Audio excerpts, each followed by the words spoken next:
a minha tia era garota de programa.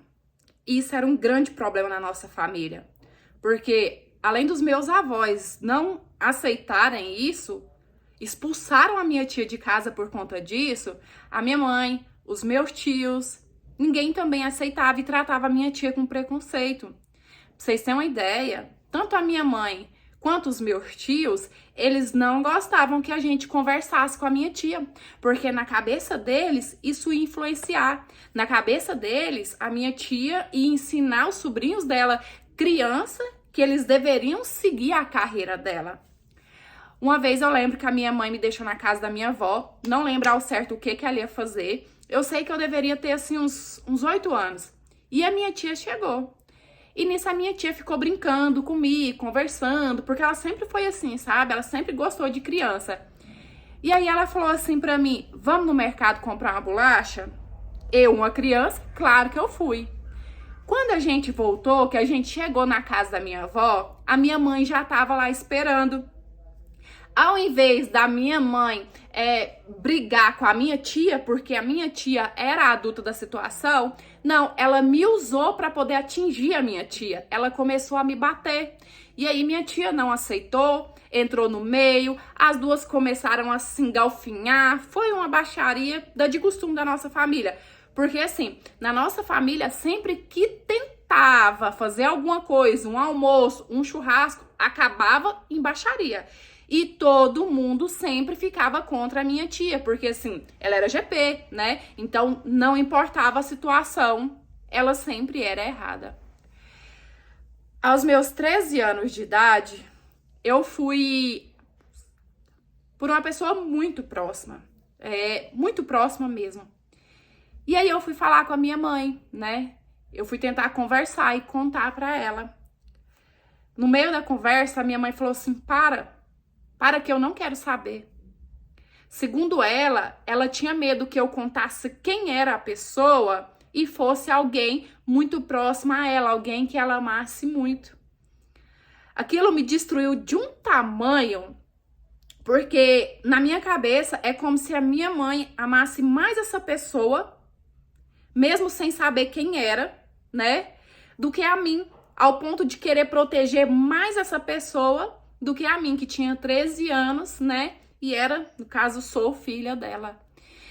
E aí eu fiquei muito mal, eu entrei numa deprê. E hoje eu só consigo tocar nesse assunto, assim, de forma tranquila, porque por muito tempo eu fiz terapia por incentivo da minha tia, para poder conseguir lidar com toda essa situação.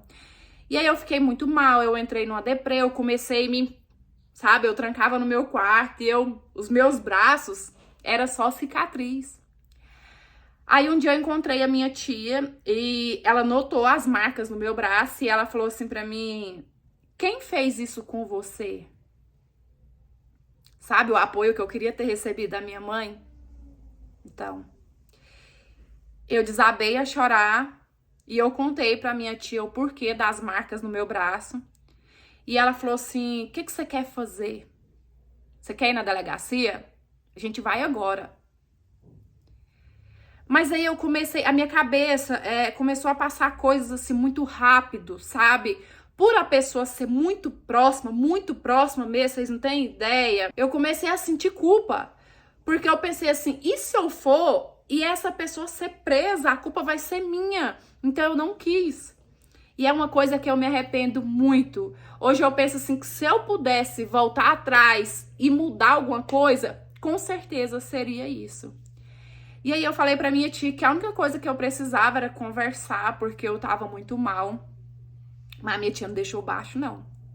A minha tia praticamente invadiu a minha casa comigo e já entrou assim, esculhambando a minha mãe, sabe? Falando que a minha mãe era hipócrita, que a minha mãe apontava o dedo pra ela por causa da profissão dela, como se fosse santa. Mas o que ela tinha feito comigo era muito pior. Passar pano pra uma, né? Ao invés de me proteger, que sou filha dela. E aí a minha tia simplesmente vira pra mim, perto da minha mãe, e fala assim, você quer morar comigo? E eu balancei a cabeça que sim. Nisso eu já chorando, né? Balancei a cabeça que queria. Nossa senhora, minha mãe começou a gritar, falando assim que não era desse jeito não, que ela era a minha mãe, que ela que mandava em mim, que eu só tinha 13 anos, que eu não mandava meu próprio nariz, não. A minha tia falou assim, então faz o seguinte, eu vou ligar aqui pro conselho tutelar, pra polícia, vou explicar pra eles a situação e aí eles vão resolver o que que a gente faz, porque isso que você fez é crime. Minha mãe virou pra mim e começou a falar, tá vendo? Tá vendo o que que você fez? É isso que você queria, né? Você foi reclamar pra sua tia porque você queria ficar solta. Então faz o seguinte, pega suas coisas e some. Vai morar com a sua tia. Vai virar GP também, igual sua tia. E aí eu juntei as minhas coisas e eu fui morar com a minha tia. E por muitos anos eu não falei com a minha mãe, porque minha mãe não me procurava, eu também não procurava ela. E o meu pai, ele até me procurava. Mas quando ele me procurava, era pra falar assim que eu tava acabando com a minha mãe, que eu tava adoecendo a minha mãe, que eu era ingrata, que a minha mãe tinha dado a vida por mim. Então, por um tempo, a minha tia até me afastou do meu pai, sabe? Porque naquele momento ali, meu pai tava me fazendo muito mal. E aí, com o passar do tempo, eu fui fazendo terapia, né? Fui aprendendo a lidar com os meus traumas. E nesse tempo que eu fui crescendo, virando adolescente, começando a trabalhar, a minha tia ela começou a ter vários problemas de saúde, até que chegou um ponto que ela já não podia ser GP mais, ela não tinha saúde para isso. E aí eu comecei a ajudar ela e comecei também a pagar o INSS para minha tia, porque eu vi que daquele jeito ela ia precisar, como de fato precisou, e felizmente a gente conseguiu que ela se aposentasse e hoje ela vive da minha ajuda, que ao meu ver não é ajuda, né? É a minha obrigação por tudo que ela fez por mim e também com a aposentadoria dela, porque a minha tia não tem filho. Depois de décadas e décadas, sem falar com a minha tia, escorraçando a minha tia da família, os irmãos dela começaram a procurar ela, falando assim que eles precisam se unir. Que depois que os meus avós se foram, a família se afastou e eles estão sentindo falta da união. E eu digo, tia, não aceita isso, não aceita, pelo amor de Deus, porque durante anos os irmãos da senhora nem quis saber se a senhora estava bem, se estava mal, se estava viva, simplesmente eles excluíram a senhora da família. Agora vem como se nada tivesse acontecendo, falando assim que precisa unir a família novamente, não aceita. Eu converso, eu aceito os meus pais hoje em dia, falar a verdade, eu não sei nem porquê. Mas se fosse igual no caso da senhora, que são só irmãos, eu não aceitaria de jeito nenhum. Então, gente, eu não mando na minha tia, mas na minha opinião, minha tia não deveria aceitar, não.